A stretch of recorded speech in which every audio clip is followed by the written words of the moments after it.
Don't forget to subscribe and press the bell icon to never miss a video from testbook.com.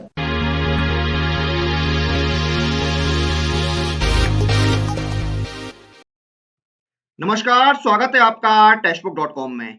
SBI PO mains exam जो 29 जनवरी 2021 को conduct हुआ था, उसका result clear हो चुका है और जिन कैंडिडेट्स ने SBI PO mains exam qualify कर लिया है, अब उनको ग्रुप डिस्कशन और इंटरव्यू के लिए बुलाया जाएगा। यानी जो फेज 3 है वो आपका इंटरव्यू और जीडी होने वाला है। तो देखिए रिटन एग्जाम का आपको सिलेबस पता होता है, आपको प्रिपरेशन के अलग-अलग मीडियम मिल जाते हैं, स्टडी मटेरियल मिल जाता है, लेकिन जो इंटरव्यू होता है उसका अंदाजा खास करके ऐसे कैंडिडेट्स जो पहली बार इंटरव्यू में अपीयर हो रहे हैं, उनको इंटरव्यू का जो अंदाजा है कि इंटरव्यू में किस तरह के क्वेश्चंस पूछे जाते हैं, वो लगाना थोड़ा मुश्किल होता है। इसीलिए आज हम बात करेंगे एसबीआई पीओ के इंटरव्यू में जो सबसे ज़्यादा क्वेश्चंस पूछे जाते हैं, उनके बारे में या हम बोलें जो कॉमन क्वेश्चंस होते हैं, उनके बारे में हम बात करेंगे। जिससे कि आपको ये अंदाजा लगाने में आसानी हो कि आपके इंटरव्यू में किस तरह के सवाल पूछे जा सकते हैं। हम ये नहीं बोल रहे हैं कि हम जो क्वेश्चंस आपको बताने वाले हैं, वही पूछे जाएँगे, लेकिन उस तरह के क्वेश्चंस ही पूछे जाते हैं ज़्यादातर। अब देखिए इंटरव्यू की जो तैयारी है वो आपको अलग तरीके से करनी होती है। आपको जो करंट इवेंट्स चल रहे हो उनको कवर करना होता है। हाँ, आप अपने जो फ्रेंड्स हैं, खास करके ऐसे फ्रेंड्स जो आपके फ्रेंड्स या फैमिली मेंबर हो जिन्होंने पहले इंटरव्यू दिया हो, आप उनसे पूछिए किस तरह के क्वेश्चन पूछे जाते हैं। आपका जो सीवी या रिज्यूमे होता है, उसमें से आपसे क्वेश्चन पूछे जा सकते हैं। तो आपके जो फैमिली या फ्रेंड्स हैं, उनसे आप बोलिए कि आपके सीवी या रिज्यूमे से कोई क्वेश्चंस पूछें। तो इस तरह से आप न्यूज़पेपर पढ़िए, आप ब्लॉग्स या आर्टिकल्स पढ़िए, वीडियोज़ देखिए जिन्होंने इंटरव्यू दिया है पहले एसबीआई पीओ का खास करके। तो इस तरह से आप अपनी पीओ की जो तैयारी है, वो कर सकते हैं। और टेक्स्ट बुक भी आपके लिए कुछ लेकर आया है, आपके इंटरव्यू की तैयारी के लिए, वो हम आपको आगे बताएँगे। अभी हम बात करते हैं एसबीआई पीओ के मोस्ट आस्क्ड क्वेश्चन यानी सबसे ज़्यादा या सबसे कॉमन जो क्वेश्चन्स हैं पूछे जाते हैं, उनके बारे में हम बात करते हैं। तो देखिए बेसिकली जो इंटरव्यू है हम उसको 3 पार्ट में डिवाइड कर सकते हैं। कौन-कौन से 3 पार्ट में डिवाइड कर सकते हैं? पहला जो सेक्शन है उसको हम मान लेते हैं जिसमें कैंडिडेट जो हैं उनके बारे में पूछा जाता है। फिर सेक्शन बी जिसमें जनरल अवेयरनेस जो हाल-फिलहाल की घटनाएँ हैं, इंसिडेंट्स हैं, उनके बारे में पूछा जाता है। और तीसरा होता है बैंकिंग अवेयरनेस यानी क्योंकि आप बैंक का इंटरव्यू दे रहे हैं तो बैंकिंग से रिलेटेड तो आपसे पूछा ही जाएगा। तो ये 3 सेक्शंस में हम इंटरव्यू को बाँट सकते हैं। पहला जनरल यानी जो कैंडिडेट इंटरव्यू दे रहे हैं उनसे उनके बारे में पूछा जाएगा। फिर जनरल अवेयरनेस के बारे में पूछा जाएगा और फिर आपका बैंकिंग अवेयरनेस। तो देखिए, पहला और दूसरा सेक्शन जो है, वो हम बाद में कवर करेंगे। सबसे पहले हम बैंकिंग अवेयरनेस के बारे में जानते हैं क्योंकि वो बहुत इम्पोर्टेंट है क्योंकि आप बैंक का इंटरव्यू दे रहे हैं, तो बैंकिंग अवेयरनेस में किस तरह के क्वेश्चन्स पूछे जाते हैं, पहले हम उनको एक बार समझ लेते हैं। आइए शुरू करते हैं। तो देखिए बैंकिंग अवेयरनेस में आपसे पूछा जा सकता है, ये क्वेश्चंस मैं एग्जांपल के तौर पर दे रहा हूँ कि व्हाट आर एनपीए यानी नॉन परफॉर्मिंग एसेट्स क्या होते हैं? अब देखिए इसका जो एक आंसर है वो मैंने यहाँ पर आपको दिख रहा है, लेकिन हिंदी में मैं आपको बता दूँ सबसे जो ईज़ी आंसर है वो क्या हो सकता है? तो देखिए आप उसी लैंग्वेज का इंटरव्यू में इस्तेमाल कीजिएगा, आप उसी लैंग्वेज में अपने आंसर्स दीजिएगा जो लैंग्वेज आपको अच्छे से आती हो, चाहे वो हिंदी हो या इंग्लिश हो। मतलब आप कभी भी आंसर देते समय नर्वस नहीं होनी चाहिए लैंग्वेज के कारण। तो आपको जो लैंग्वेज आती हो, आप उसी लैंग्वेज में अपने आंसर दीजिए और बिल्कुल रिलैक्स होकर और जितना सिंपल तरीके से आप आंसर दे सकते हो, सिंपल और क्लियर, उतना आंसर देने की कोशिश कीजिए। तो जैसे कि आप क्वेश्चन आपसे पूछा गया कि नॉन परफॉर्मिंग एसेट्स क्या होते हैं या एनपीए क्या होता है? अगर आपसे एनपीए पूछा जाए सिर्फ, तो आपको बताना होगा कि एनपीए का फुल फॉर्म भी क्या होता है, नॉन परफॉर्मिंग एसेट्स। अब देखिए नॉन परफॉर्मिंग एसेट्स क्या होता है? तो देखिए रिजर्व बैंक ऑफ इंडिया के अनुसार जो नॉन परफॉर्मिंग एसेट्स होता है, जब कोई एसिड जिसमें लीज्ड एसिड भी शामिल होते हैं, वो फेल हो जाता है कोई भी इनकम जनरेट करने में बैंक के लिए, तो उसको नॉन परफॉर्मिंग एसिड बोलते हैं। तो ये इसका सिंपल सा एक आंसर हो गया। आप अपनी साइड से अगर आपको कुछ और आंसर में इंक्लूड करना हो, तो वो आप कर सकते हैं। तो ये एक इस तरह का ये क्वेश्चन हो गया। उसके बाद देखिए how is RBI tackling NPA यानी जो एनपीए है नॉन परफॉर्मिंग एसेट्स है उसको आरबीआई कैसे टैकल कर रहा है। अब देखिए आरबीआई इसको कैसे टैकल कर रहा है ये आप अपनी तरह से भी आंसर दे सकते हैं। जो आरबीआई रिफॉर्म्स कर रहा है, जो नए नए तरीके लेकर आ रहा है एनपीए से निपटने के लिए, वो आप बता सकते हैं। रिकंस्ट्रक्टिंग स्ट्रेटेजिक डेब्ट रिकंस्ट्रक्शन जो एचडीआर है उसके बारे में आप बता सकते हैं, पीसीए के बारे में बता सकते हैं, जो जॉइंट लेंडर्स फोरम होते हैं उसके बारे में बता सकते हैं। और रिसेंटली जो एक सबसे नया तरीका है जो काफी चर्चा में है वो है बैड बैंक। तो ये जो बैड बैंक है इसके बारे में भी आप बता सकते हैं। बता सकते हैं कि आपको बता दीजिए तो काफ़ी अच्छा है। अब देखिए ये बैड बैंक होता क्या है वो भी हम आपको एक बार बता देते हैं। अब देखिए जो बैड बैंक है उसका अगर हम शुद्ध हिंदी में एक सिंपल सा आंसर दें तो ये है कि बैंक जो बैड बैंक है वो एक आर्थिक अवधारणा है। इकोनॉमिक जो है अवधारणा है। इसके अंतर्गत क्या होता है जब आर्थिक संकट आता है यानी आर्थिक संकट के समय जो घाटे में चल रहे बैंक होते हैं घाटे में चल रहे बैंकों द्वारा अपनी देदाताओं को एक नए बैंक को स्थानांतरित कर दिया जाता है। यानी कि ये एक आर्थिक अवधारणा है और जो बैंक आर्थिक संकट के समय में अपने देदाताओं को इस मतलब ये जो बैड बैंक है ये अपनी आर्थिक संकट के समय अपने देदाताओं को एक नए बैंक में स्थानांतरित कर देते हैं। ये आपका बेड बैंक होता है। तो ये आप मान सकते हैं ये कॉर्पोरेट स्ट्रक्चर है which isolated liquid and high risk assets held by A bank और फाइनेंशियल ऑर्गेनाइजेशन। तो ये बेड बैंक की बात हो गई। उसके बाद हम बात करते हैं आपसे पूछा सकता है कुछ फेमस जो बैंक्स हैं उनके स्लोगन या उनके जो टाइटल टैगलाइन होती है उसके बारे में आपसे पूछा सकता है। अब ये कोई भी हो सकते हैं बहुत काफ़ी बैंक हैं तो आपको ये प्रिपेयर करना पड़ेगा।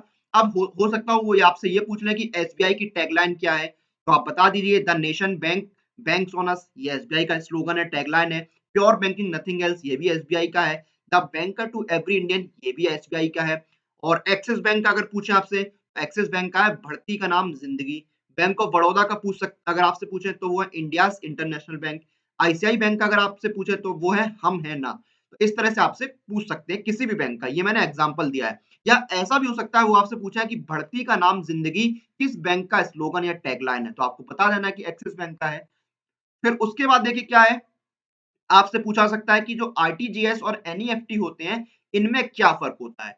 सबसे पहले तो आपको इन दोनों के फुल फॉर्म पता होने चाहिए। आरटीजीएस का फुल फॉर्म है रियल टाइम ग्रॉस सेटलमेंट। अब इसके नाम से ही इसका मतलब समझ में आ रहा है कि एक सिस्टम है फंड प्रोसेसिंग और ट्रांसफर का, जो कि रियल टाइम में जैसे ही उनको फंड रिसीव होते हैं, रियल टाइम में इसमें ट्रांज़ैक्शन होता है।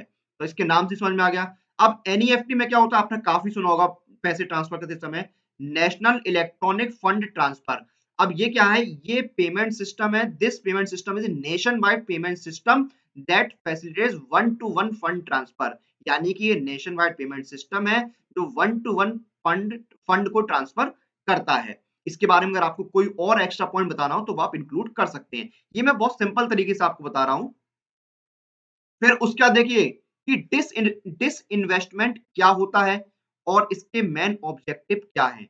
अब देखिए the action of a government liquidating और selling an asset of subsidiary is known as disinvestment. यानी कि गवर्नमेंट अगर जो उनकी सब्सिडरी है या उनकी लिक्विडेटिंग है उनको जब वो बेचते हैं तो इसको डिसइन्वेस्टमेंट कहा जाता है। नाम से ही आपको समझ में आएगा डिसइन्वेस्टमेंट। अब इसका मेन पर्पस क्या होता है? जो पब्लिक फाइनेंस कंडीशन है उसको इम्प्रूव करना, जो गवर्नमेंट है, जो पीएसयूज़ हैं, उनके ऊपर जो आर्थिक संकट है, जो फाइनेंशियल बर्डन है, जो बोझ है, उसको कम करना। तो यही मेन कारण होता है कि इन्वेस्टमेंट गवर्नमेंट करती है। उसके बाद फिर पूछा जाता है कि रिटेल लेंडिंग क्या होता है? What is retail lending? ये आपसे पूछा सकता है। अब देखिए मैं process of lending to individual यानी इंडिविजुअल पर लेंडिंग की जो प्रोसेस होती है उसको रिटेल बैंकिंग कहते हैं। तो ये आपकी यहाँ पर बात हो गई रिटेल लेंडिंग की। ये आपको यहाँ पर बताना होगा। रिटेल लेंडिंग या रिटेल बैंकिंग ये आपको बताना होगा। उसके बाद देखिए कुछ और क्वेश्चंस यहाँ पर पूछा सकते हैं, जैसे कि इंडिया में जो बैंक्स हैं उनको कौन कंट्रोल करता है? तो देखिए रिजर्व बैंक ऑफ इंडिया जो है वही रेगुलेट करता है, कंट्रोल करता है और इंस्पेक्ट करता है इंडिया के अंदर जो बैंक्स हैं उनको। उससे अलावा आपसे कुछ और भी क्वेश्चंस यहाँ पर पूछे जा सकते हैं बैंकिंग से रिलेटेड, जैसे कि क्रिप्टो करेंसी क्या होता है? हाँ, उसके बाद देखिए बैंक के फंक्शंस क्या होते हैं, अकाउंट्स के टाइप क्या होते हैं, चेक क्या होता है, रिस्क क्या होता है, अलग-अलग टाइप की बैंकिंग क्या होती है, ये सारे क्वेश्चंस आपसे पूछे जा सकते हैं। तो देखिए मैंने आपको शुरू में बताया था कि आपकी जो प्रिपरेशन है, उसके लिए टेक्स्ट बुक भी आपके लिए कुछ लेकर आया है इंटरव्यू की प्रिपरेशन के लिए। वो अब मैं आपको बता देता हूँ अगले सेक्शन पर जाने से पहले।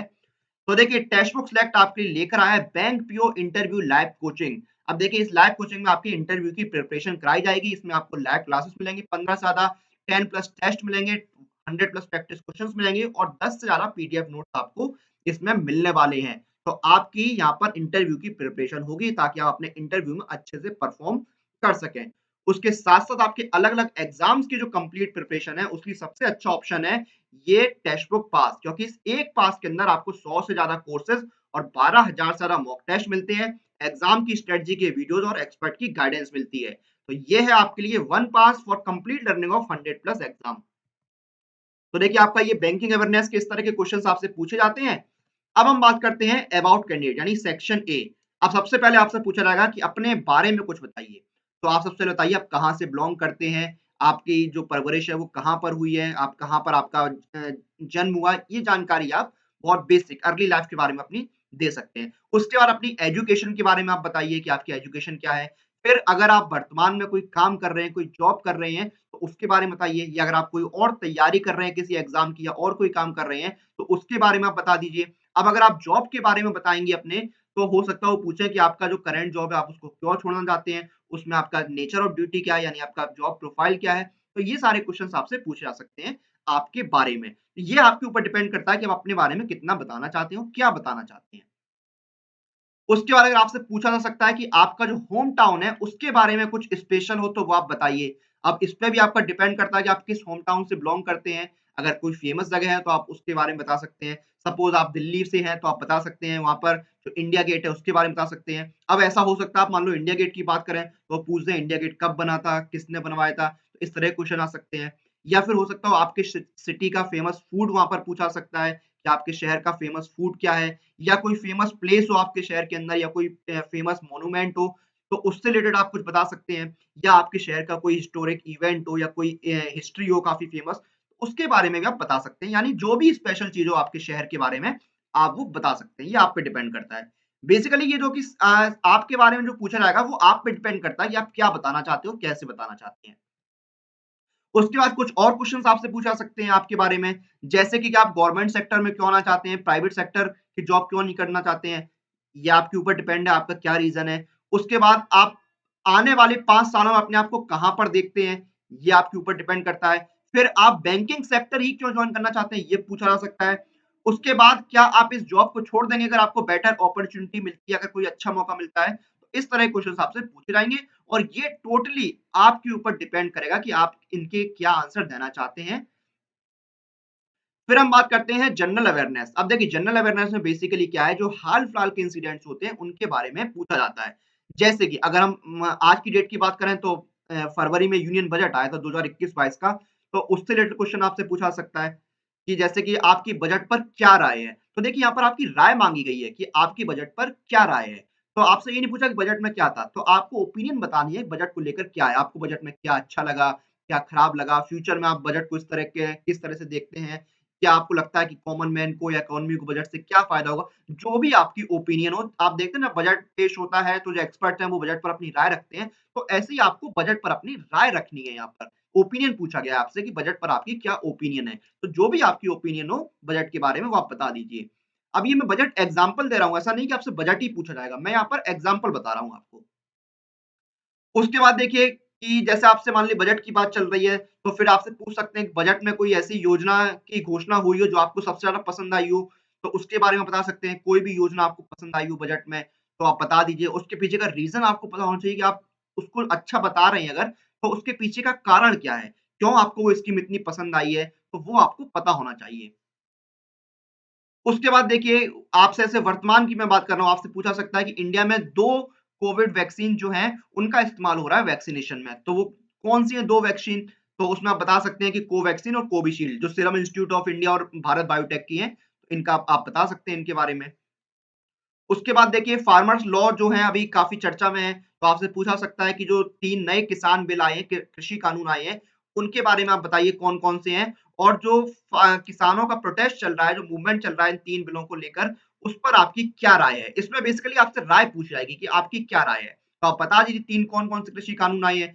पहला जो है वो है farmers produce trade and commerce act 2020। दूसरा है farmers agreement on price assurance and farm service act 2020। तीसरा है एसेंशियल कमोडिटी अमेंडमेंट एक्ट 2020। तो ये आपको अब देखिए फार्मर्स एक्ट जो है उनके बारे में पूछा गया, वो फिक्स है उसका आंसर कौन-कौन से एक्ट है। लेकिन जो किसान का प्रोटेस्ट चल रहा है किसानों का, उस पर आपकी क्या राय है? तो ये आपकी पर्सनल ओपिनियन होने वाली है। फिर कुछ और क्वेश्चन पूछा सकते हैं, जैसे कि जो नई शिक्षा प्रणाली आ रही है, जो न्यू एजुकेशन पॉलिसी आ रही है, उस पर आपकी क्या राय है? फिर देखिए जो बैंक्स का मर्जर हुआ है रिसेंटली, उनके बारे में आपसे पूछा सकता है और जो प्रोस एंड कॉन्स होते हैं बैंक्स के मर्जर के, वो आपसे पूछा सकते हैं। उसके बाद जो कोविड-19 कोरोना वायरस से किस तरह बैंकिंग सिस्टम और इकोनॉमी प्रभावित हुई है, वो आपसे पूछा सकता है। आत्मनिर्भर भारत अभियान जो इकोनॉमिक पैकेज है, उसके बारे में आपसे पूछा सकता है। ये मैं आज के कॉन्टेक्स्ट में बात कर रहा हूँ, प्रेज़ेंट में, यानी ये जो आपका फरवरी में अगर ये इंटरव्यू होता है, तो इस तरह के सवाल पूछा सकते हैं और बेसिकली जो क्वेश्चन्स हैं, उनका वो जो है वो टाइम टू टाइम चेंज होते रहते हैं, क्योंकि हो सकता है वो 6 महीने बाद कोई और चीज़ चर्चा में हो तो उससे पूछाएँगे। लेकिन पैटर्न की हम बात कर रहे हैं, पैटर्न आपका इस तरह से रहता है। तो ये थे कुछ कॉमन और मोस्ट आस्क्ड क्वेश्चन जो कि आपके एसबीआई पीओ इंटरव्यू में पूछे जाते हैं या पूछे जा सकते हैं, तो जिन पर हमने डिस्कस किया। तो इसी के साथ हम इस वीडियो को यहाँ पर समाप्त करते हैं और मैं आपको फिर से बता दूं, एसबीआई पीओ मेंस का जो रिजल्ट है वो डिक्लेयर हो चुका है। जिन कैंडिडेट्स ने मेंस का एग्जाम क्वालिफाई किया है, अब उनको ग्रुप डिस्कशन और इंटरव्यू के लिए बुलाया जाएगा। तो बेसिकली हमने जो जनरल अवेयरनेस के डिस्कशन किया था, जनरल अवेयरनेस में जो टॉपिक्स हमने बताए थे, वो आपको ग्रुप डिस्कशन में भी दिए जा सकते हैं। जैसे बजट आपको ग्रुप डिस्कशन में दे दिया गया, तो हर कैंडिडेट की अपनी-अपनी ओपिनियन होगी यहाँ पर बजट को लेकर।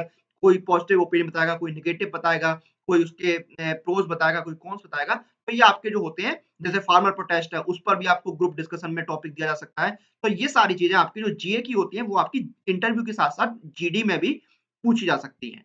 तो ये थी जानकारी। इसी के साथ इस वीडियो को हम यहाँ पर समाप्त करते हैं। आप लोग अपनी एग्जाम प्रिपरेशन और एग्जाम रिलेटेड अपडेट लिए टेक्स्ट बुक के साथ बने रहिए। Press the bell icon for all the latest update regarding your exam.